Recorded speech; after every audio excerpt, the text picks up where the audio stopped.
Oui, mesdames et messieurs, la victoire est possible.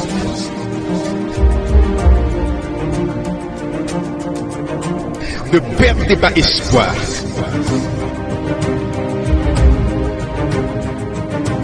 Nous continuons d'avancer. La vie vous met à genoux, mais refusez de rester au sol. Il est vivant. Il est vivant. Il est vivant.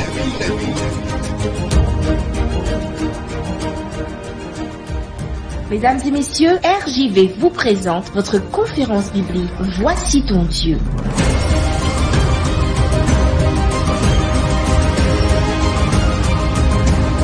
Il est vivant. Chers auditeurs, mesdames et messieurs, nous arrivons aujourd'hui à la troisième partie, la dernière de notre présentation sur le thème « Libéré par la vérité ». Hier, mesdames et messieurs, nous avons vu que Apocalypse chapitre 12 présente une femme pure qui représente la véritable Église. Apocalypse 17 présente une femme déchue qui représente la fausse Église. Et dans Apocalypse 12, il est écrit que le dragon, c'est-à-dire le diable, poursuit la femme pure, la vraie Église. Et qu'arriva-t-il à la femme? La femme s'enfuit dans le désert où elle avait un lieu préparé par Dieu afin d'y être nourrie pendant 1260 jours.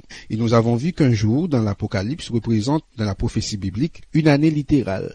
Donc nous avons compris que l'oppression du peuple fidèle à la parole de Dieu, la persécution telle qu'elle est annoncée dans l'Apocalypse, devait durer 1260 années. Et nous avons vu, mesdames et messieurs, que cette époque de compromis et de persécution prédite dans l'Apocalypse chapitre 12 a pris fin en 1798 lorsque Napoléon envoya le général Berthier faire prisonnier le pape exactement 1260 années après le début de cette période de persécution en 538. Aujourd'hui, nous allons voir que lorsque cette période prophétique prit fin, Dieu avait encore un groupe de fidèles croyants restés fidèles à la Bible et à ses enseignements. La prophétie, mesdames et messieurs, avait prédit que Satan tournerait sa colère contre l'Église de Dieu qui resterait après cette période prophétique. Apocalypse 12, verset 17 dit « Le dragon fut irrité contre la femme et il s'en alla faire la guerre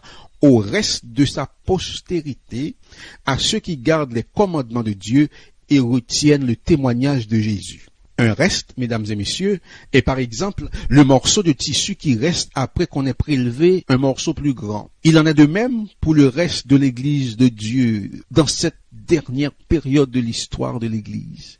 C'est l'Église qui va exister à la fin des temps, juste avant le second avènement de Jésus. On pourrait traduire ainsi, le démon fut irrité et il s'en alla faire la guerre à l'Église des derniers temps. Satan, mesdames et messieurs, est furieux que le peuple de Dieu suive encore la vérité divine en ces derniers temps. Jean décrit deux caractéristiques par lesquelles nous pouvons connaître cette Église des derniers temps. Il dit « Le dragon fut irrité contre la femme et il s'en alla faire la guerre au reste de sa postérité, à ceux qui gardent les commandements de Dieu et retiennent le témoignage de Jésus. » Ce reste, mesdames et messieurs, est constitué de ceux qui gardent tous les commandements de Dieu et ont le témoignage de Jésus.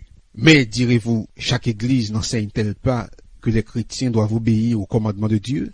Pas exactement. Mais de nombreuses églises aujourd'hui enseignent à leurs fidèles, d'une manière ou d'une autre, à désobéir aux instructions de Dieu.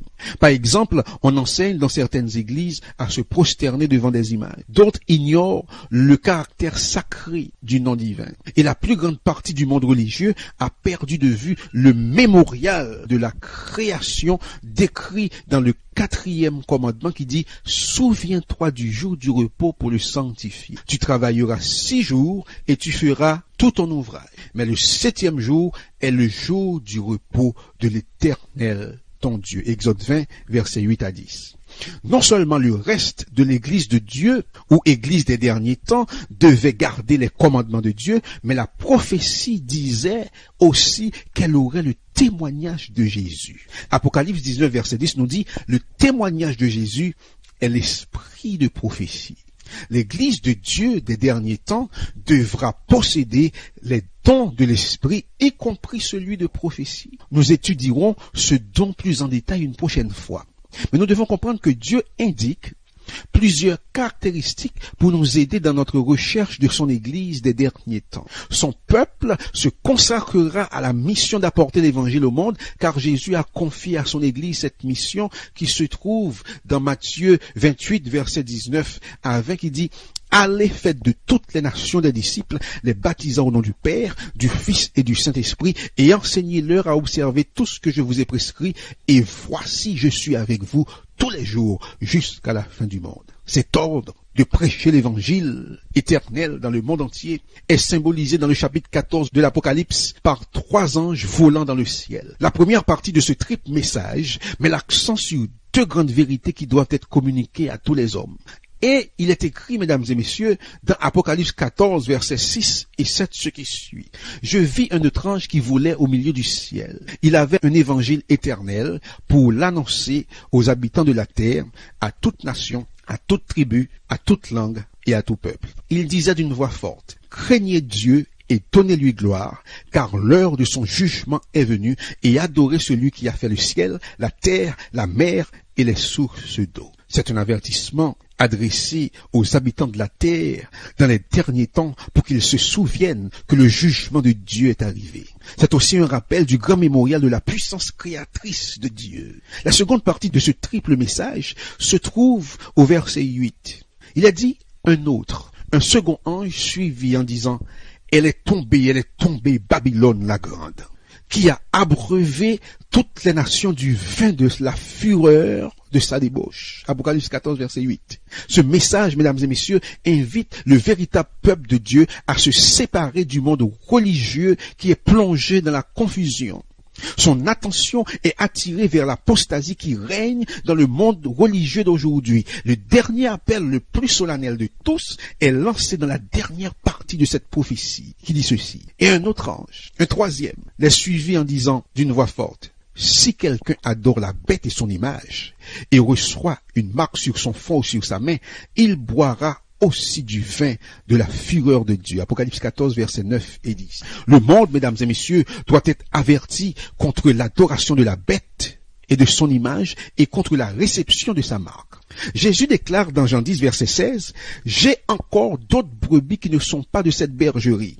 Celles-là, il faut que je les amène. Elles entendront ma voix et il y aura un seul troupeau, un seul berger. » Dieu, mesdames et messieurs, a des fidèles disciples dans toutes les églises. Mais il viendra un temps où il n'y aura qu'un seul véritable troupeau, qu'une seule véritable église. Jésus nous dit que ces brebis seront appelées à sortir de ces autres troupeaux qui n'ont pas suivi soigneusement les enseignements de la parole de Dieu.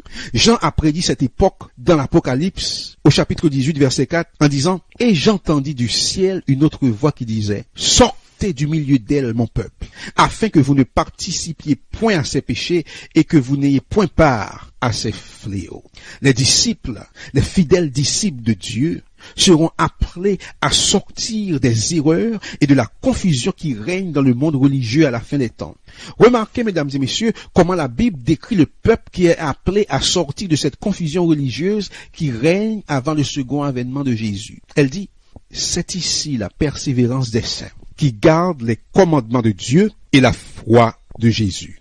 Dans Apocalypse 14, versets 12 à 14, il a dit, « Je regardais, et voici il y avait une nuée blanche, et sur la nuée était assis quelqu'un qui ressemblait à un fils d'homme, ayant sur sa tête une couronne d'or, et dans sa main une faucille tranchante. » Revoyons brièvement quelques-unes des caractéristiques de l'Église de Dieu des derniers temps telles qu'elles sont indiquées dans la Bible. L'Église du reste de Dieu devait apparaître après la terrible période de persécution qui prit fin en 1798. Elle devait avoir la foi de Jésus, ce qui l'amènerait à garder tous les commandements de Dieu. Elle devait aussi proclamer les messages d'avertissement spéciaux de l'Apocalypse au monde entier afin de préparer un peuple au retour de Jésus. Elle devait avoir les dons de l'Esprit, y compris celui de la prophétie. Toutes les églises peuvent se ressembler au premier regard. Mais en étudiant la description de la véritable Église dans la parole de Dieu, il est très facile d'éliminer celles qui ne possèdent pas ces caractéristiques bibliques. Peut-être avez-vous déjà cherché, peut-être avez-vous déjà essayé de vous y trouver dans la confusion qui règne dans le monde religieux aujourd'hui. Peut-être avez-vous essayé de trouver quelle est la véritable Église de Dieu. Je crois, mesdames et messieurs, qu'il n'existe qu'une seule véritable Église. C'est une Église qui croit à la Bible, qui est centrée sur Christ et qui observe tous les commandements de Dieu, y compris le 4e qui concerne le sabbat de l'Éternel. Le mouvement adventiste mondial correspond à cette description. Et c'est pourquoi je suis membre de l'Église adventiste du 7e jour. Je crois, mesdames et messieurs, que cette Église possède toutes les caractéristiques énumérées par la prophétie biblique. Lorsque nous avons étudié cette remarquable prophétie, vous avez pu voir clairement que Dieu a un message spécial pour les derniers temps et un peuple chargé de porter ce message au monde entier. Mais il ne suffit pas de connaître ces faits bibliques. Pour jouir de la paix et du bonheur qui découlent d'une marche totale avec Jésus, il est aussi nécessaire de prendre position et de suivre la vérité telle qu'elle est révélée dans la parole de Dieu. Car Jésus a dit dans Jean 13, verset 17, « Si vous savez ces choses, vous êtes heureux pourvu que vous les pratiquiez. » Dieu, mesdames et messieurs, vous invite à prendre l'une des plus importantes décisions de votre vie. Croyez-vous que vous avez entendu prêcher la parole de Dieu au cours de cette série? Croyez-vous que vous avez entendu proclamer la vérité divine au cours de cette série? Croyez-vous que le Saint-Esprit a touché votre cœur au cours de cette série? Lorsque nous entendons la parole de Dieu, lorsque nous écoutons la vérité divine, le Saint-Esprit imprègne notre cœur pour nous amener à prendre une décision. Le moment est maintenant venu de prendre cette décision. Voulez-vous dire aujourd'hui, oui Seigneur, j'accepte ta parole. Oui Jésus, je veux suivre ta vérité. Oui Jésus, je cède aux appels du Saint-Esprit. Je te suivrai jusqu'au bout. Je choisis aujourd'hui de marcher dans le sentier de la vérité.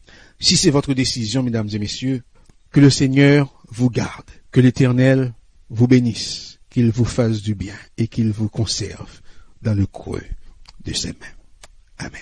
C'était votre conférence biblique « Voici ton Dieu ». Si vous avez besoin d'un éclairage, si vous voulez connaître davantage, si vous avez une question, l'équipe « Voici ton Dieu » est à votre disposition. N'hésitez pas à nous contacter par WhatsApp ou SMS au 06 94 233 352 06 94 233 352 ou alors par mail à evangiledevie.bible@gmail.com evangiledevie.bible@gmail.com. Nous vous remercions de votre écoute et à bientôt sur RJV. Cherche ton chemin, le cœur brisé, déchiré et découragé. Je sais ce n'est pas facile, je comprends ce que tu vis. Tu te crois abandonné à combattre une armée. Dieu a un plan pour toi. Dieu a un plan, son amour est pur, son cœur est bon, et souviens-toi toujours